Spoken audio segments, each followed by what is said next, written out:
ஒரு மிக்ஸி ஜாரில் ஒரு கையளவுக்கு புதினா மல்லித்தலை 2 சேர்த்துக்கலாம். புதினா மல்லித்தலை 2 சரியளவு எடுத்திருக்கேன். கூடவே காரத்துக்கு ஏற்ற போல் பச்சை மிளகாய், இங்கே பாருங்கள், சின்னதாக ஒரு பெரிய வெங்காயம்.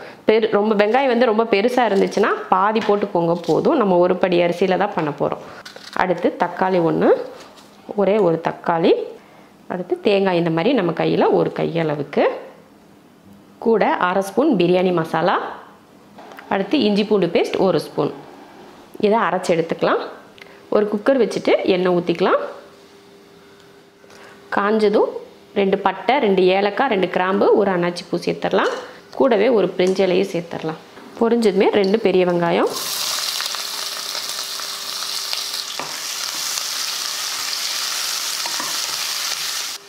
வெங்காயம் பாருங்கள் நல்லா வதங்கிருச்சு. இந்த டைமில் காய் சேர்த்துக்கலாம். கேரட் கொஞ்சம், உருளைக்கிழங்கு கொஞ்சம், பீன்ஸ் கொஞ்சம். அடுத்து பட்டாணி 100 கிராம் ஊற வச்சு ஒரு அரை பக்குவத்துக்கு வேக வச்சு எடுத்துருக்கேன். நீங்கள் பச்சை பட்டாணி கூட சேர்த்துக்கலாம். அடுத்ததாக நம்ம அரைச்சி வச்சுருக்க மசாலாவை சேர்த்துடலாம்.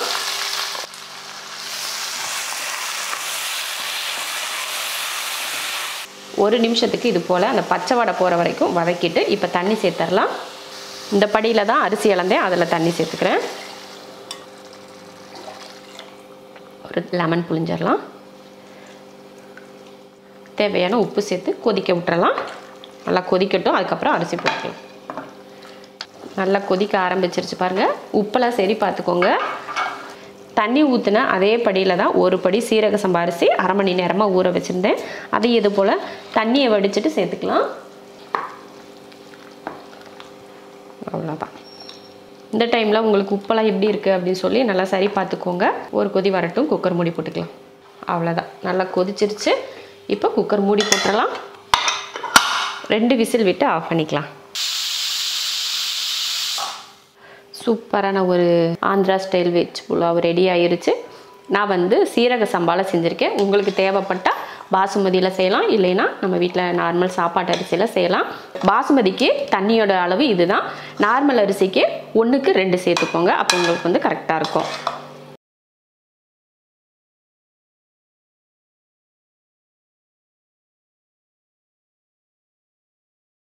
ரைஸ் தாளிக்கிறதுக்கு எண்ணெய் ஊற்றிக்கலாம். ரொம்ப வரன்னு இல்லாமல் கொஞ்சம் நல்லா எண்ணெய் கொஞ்சம் அதிகமாக இருந்தோம்னா மதியம் சாப்பிட்றதுக்கு நல்லாயிருக்கும். நான் வந்து எப்பயும் கொஞ்சம் அதிகமாக தான் ஊற்றுவேன். நீங்கள் கம்மியாக ஊற்றுறவங்களா இருந்தால் வழக்கத்தை விட கொஞ்சம் அதிகமாக சேர்த்துக்கோங்க.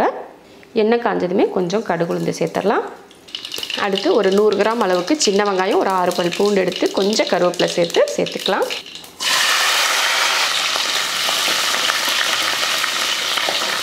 நல்லா வெங்காயம் வதங்கிருச்சு.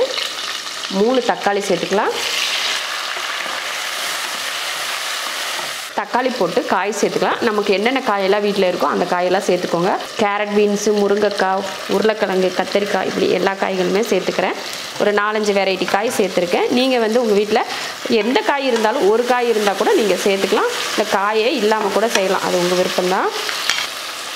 மஞ்சள் தூள், தேவையான உப்பு போட்டு நல்லா கலந்து விட்டுறலாம்.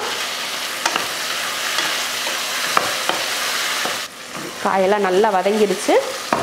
சாம்பார் தூள் வந்து 2 ஸ்பூன் போடுங்க, ரொம்ப போட வேணாம். ஒரு 2 ஸ்பூன் சேர்த்துக்கிட்டால் போதும். 2 பச்சை மிளகாய், ஒரு 2 பச்சை மிளகாய் நம்ம காரத்தை பொறுத்து, அது ஆப்ஷனல் தான். இதில் தான் ஒரு படி அரிசி போட்டிருக்கோம். இதில் தான் இப்போ தண்ணி சேர்க்க போகிறோம். நம்ம அரிசி பருப்பு சாதத்துக்கு எப்படி தண்ணி சேர்ப்போமோ, குழைய விடாமல் வைக்கணும் இல்லையா, அதே போல் இதில் சேர்த்துக்கோங்க. 2 கப் அரிசிக்கு 1 கப் அரிசிக்கு 2 கப் அளவுக்கு தண்ணி சேர்த்துருக்கேன். நல்லா ஒரு 1/2 மணி நேரமாக ஊறிட்டுருக்கு. அந்த அரிசியும் சேர்த்துடலாம். அரிசியும் பருப்பும் தேவையான உப்பை சேர்த்து விட்ருவோம். உப்பு சேர்த்து கலந்துடலாம். அவ்வளோதான். ஒரு கொதி வரட்டும். அதுக்கப்புறம் குக்கர் மூடி போட்டுடலாம். நல்லா கொதிக்க ஆரம்பிச்சிருச்சு. இப்போ இதில் கொஞ்சம் கருவேப்பிலையும் மல்லித்தலையும் தூவிடலாம். தூவிட்டு கலந்துட்டு உப்பெல்லாம் சரியாக இருக்கான்னு பார்த்துக்கோங்க. சரியாக இருக்கான்னு பார்த்து குக்கர் மூடி போட்டு விட்டுறலாம். 2 விசில் விட்டு ஆஃப் பண்ணிக்கலாம். சூப்பரான ஒரு கூட்டாஞ்சோறு ரெடி ஆயிடுச்சு பாருங்கள். நல்லா உதிரி உதிரியாக இருக்கணும். அப்போ தான் ரைஸ் வந்து சாப்பிட ரொம்ப நல்லாயிருக்கும். ரொம்ப தண்ணி ஊற்றினோம்னா அது வந்து சாம்பார் சாதம். இதில் கொஞ்சம் தண்ணி வந்து இப்போ நார்மலாக ஊற்றுனதை விட ஒரு 3 கப் தண்ணி அதிகமாக ஊற்றுனீங்கன்னா சாம்பார் சாதம் ஆயிரும். அதனால் இந்த மாதிரி வேணும்னா, அரிசி உதிரி உதிரியாக வேணும் அப்படின்னு நினச்சிங்கன்னா நீங்கள் அளவு தண்ணியோட அளவு வந்து கரெக்டாக ஊற்றுங்க. அருமையான ஒரு கூட்டாஞ்சோறு ரெடி ஆயிருச்சு.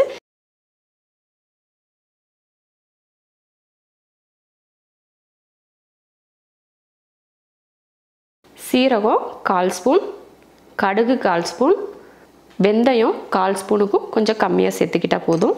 மிளகு 1/4 ஸ்பூன், அதுக்கப்புறமா வரமல்லி 1 ஸ்பூன் அளவுக்கு சேர்த்துக்கிட்டு, கடலைப்பருப்பும் பார்த்திங்கன்னா ஒரு 1/4 ஸ்பூன் அளவுக்கு சேர்த்துக்கலாம். அப்புறமா எள்ளு அதுவும் ஒரு 1/4 ஸ்பூன். இப்போ இதெல்லாம் வறுத்தரலாம்.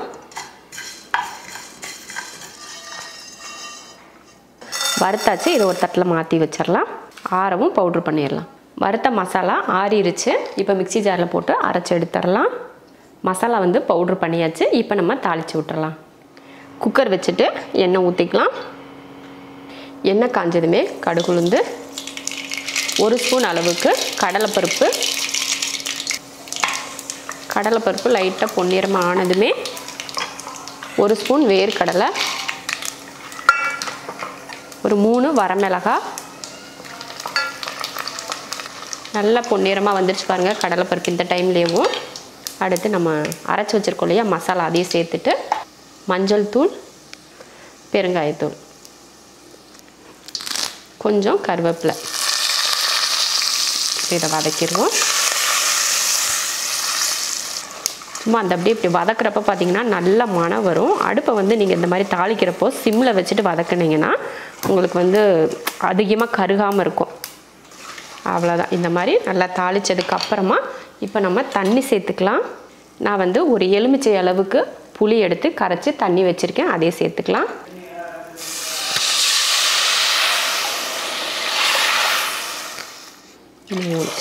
இந்த டம்ளரில் 1.5 படி அரிசி எடுத்து ஊற வச்சுருக்கேன். அதில் 3 படி தண்ணி சேர்த்துருக்கேன்.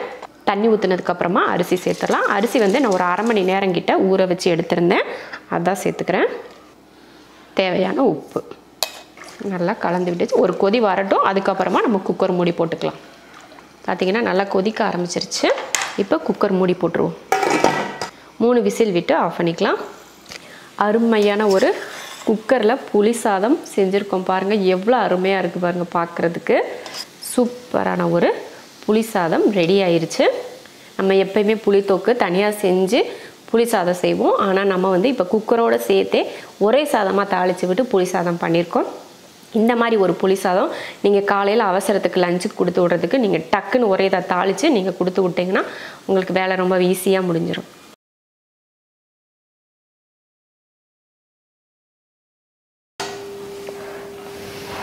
ஸ்டவ் ஆன் பண்ணி குக்கர் வச்சுருக்கேன். இப்போ எண்ணெய் ஊற்றிடலாம். எண்ணெய் ஊற்றி எண்ணெய் காஞ்சதுமே 2 துண்டு பட்டை, 2 ஏலக்காய், 2 கிராம்பு, 1 பிரிஞ்சி இலை. அடுத்ததாக பார்த்திங்கன்னா 2 பெரிய வெங்காயம், மீடியம் சைஸில் 2 வெங்காயம் போட்டு அதை நல்லா வதக்கிடலாம். கூடவே 3 பச்சை மிளகாய். வெங்காயம் பார்த்திங்கன்னா இந்த அளவுக்கு வதங்கினா போதும். ரொம்ப பொன்னிறமாலாம் வதங்க தேவையில்லை, இவ்வளோ வதங்கினா போதும். இந்த டைமில் பார்த்திங்கன்னா ஒரு 3/4 ஸ்பூன் அளவுக்கு இஞ்சி பூண்டு பேஸ்ட்டு சேர்த்துக்கலாம். இஞ்சி பூண்டு பேஸ்ட்டு சேர்த்து நல்லா வதக்கி விட்டுறலாம். அடுத்ததாக பார்த்திங்கன்னா கொஞ்சமாக புதினாவும் மல்லித்தலையும் சேர்த்துடலாம். நல்லா பழுத்த தக்காளியாக ஒரு 3 தக்காளியை வெட்டியிருக்கேன், அதே சேர்த்துக்கலாம். தக்காளி வந்து நல்லா வதங்கட்டும். தக்காளி பார்த்திங்கன்னா நல்லா வதங்கிருச்சு. இந்த டைமில் கொஞ்சமாக மஞ்சள் தூள், 1/2 ஸ்பூன் மிளகாத்தூள், மல்லித்தூள் 1 ஸ்பூன். மசாலா போட்டதுக்கப்புறமா அந்த பச்சை வாடை போகிற வரைக்கும் நல்லா வதக்கி விட்டுட்டு அதுக்கப்புறமா நம்ம தண்ணி சேர்த்துக்கலாம்.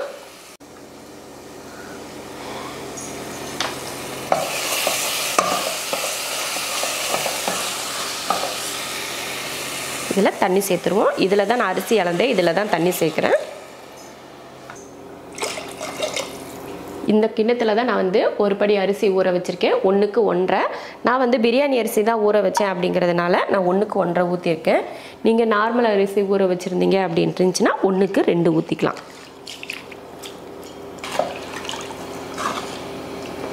கொஞ்சம் கொதிக்கட்டும். பார்த்திங்கன்னா தண்ணி நல்லா கொதிக்க ஆரம்பிச்சிருச்சு. இந்த டைமில் நம்ம அரிசி சேர்த்துக்கலாம். நான் வந்து அரிசி வந்து ஒரு அரை மணி நேரம் கிட்ட ஊற வச்சுருந்தேன், அதே தான் சேர்த்துக்கிறேன். அதுவும் இல்லாத பாசுமதி அரிசி தான் நான் ஊற வச்சுருந்தேன். அடுத்து தேவையான அளவுக்கு உப்பு. உப்பு சேர்த்தாச்சு. ஒரு கிளறிட்டு நம்ம வந்து இந்த பாசுமதி எல்லாம் போடுறோம் அப்படின்னா சும்மா கரண்டி விட்டு கிளறிட்டே இருந்தோம்னா அரிசி வந்து உடஞ்சி போயிடும் இல்லையா. அதனால் அந்த உப்பு போட்டதுக்கப்புறம் லைட்டாக ஒரே ஒரு கிளறி விட்டுட்டு ஒரு கொதி விடலாம். நல்லா கொதிக்க ஆரம்பித்ததுக்கப்புறம் ஒரு டைம் டேஸ்ட் பண்ணி பார்த்துட்டு அதுக்கப்புறமா குக்கர் மூடி போடணும். 2 விசில் விட்டு ஆஃப் பண்ணிக்கலாம். பார்க்குறதுக்கு ரொம்ப அருமையாக இருக்குது. அதை பார்க்குறப்ப எப்படா சாப்பிட்லான்னு தோன்ற அளவுக்கு அந்த கலரும் சரி, அந்த அரிசியும் பார்த்திங்கன்னா ஒன்று நீளமாக இருக்கிறதுனால பார்க்குறதுக்கு அவ்வளோ நல்லா இருக்குது.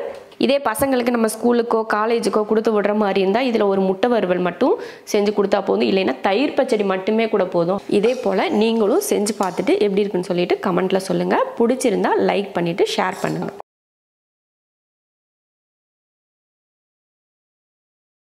லஞ்ச் பாக்ஸ்க்கெலாம் கொடுத்து விடுறதுக்கு அருமையான ஒரு காளான் பிரியாணி தான் பண்ண போகிறோம். அதுக்கு ஒரு குக்கர் வச்சுட்டு 2 குழிக்கரண்டி அளவுக்கு எண்ணெய் ஊற்றி 2 கிராம்பு, 2 பட்டை, 2 ஏலக்காய், ஒரு அனாச்சி பூ சேர்த்து ஒரு பிரிஞ்ச இலையை சேர்த்துட்டு பொரிஞ்சதுமே ஒரு பெரிய வெங்காயம் சேர்த்து வதக்கிடலாம். வெங்காயம் பொன்னிறம் ஆனதுமே 1 ஸ்பூன் அளவுக்கு இஞ்சி பூண்டு பேஸ்ட், 1/2 கைப்பிடி அளவுக்கு புதினா மல்லித்தலை சேர்த்துட்டு ஒரு தக்காளி சேர்த்து அதையும் நல்லா வதக்கி விட்டுறலாம். அடுத்ததாக நம்ம வீட்டில் அரைச்ச மட்டன் மசாலா பவுடர் சேர்த்து தான் இன்றைக்கி பிரியாணி பண்ண போகிறோம். அது 1 ஸ்பூன் அளவுக்கு சேர்த்துக்கிறேன். தயிர் 2 ஸ்பூன் சேர்த்து 1/4 ஸ்பூன் அளவுக்கு மிளகாத்தூள், 200 கிராம் அளவுக்கு காளான் சேர்த்து எல்லாத்தையும் நல்லா வதக்கி விட்டுறலாம். அது கூடவே கொஞ்சம் 1/4 லெமன் புழிஞ்சிட்டு 2 பச்சை மிளகாய் சேர்த்து 1/2 கப் அளவுக்கு தண்ணி ஊற்றி கொதிக்க விட்டுறலாம். தண்ணி நல்லா கொதிக்க ஆரம்பித்ததுமே நம்ம தண்ணி ஊற்றினா அதே கப்பில் நான் வந்து 1 கப் பாசுமதி அரிசி எடுத்து வச்சுருந்தேன், அதை தான் சேர்த்துக்கலாம். அடுத்ததாக தேவையான அளவுக்கு உப்பு போட்டு கலந்து விட்டு குக்கர் மூடி போட்டு 2 விசில் விட்டு ஆஃப் பண்ணிக்கலாம். நம்ம வீட்டில் அரைச்ச மட்டன் மசாலா வச்சு அருமையான காளான் பிரியாணி செஞ்சுருக்கேன். இதே போல் நீங்களும் ட்ரை பண்ணி பாருங்கள்.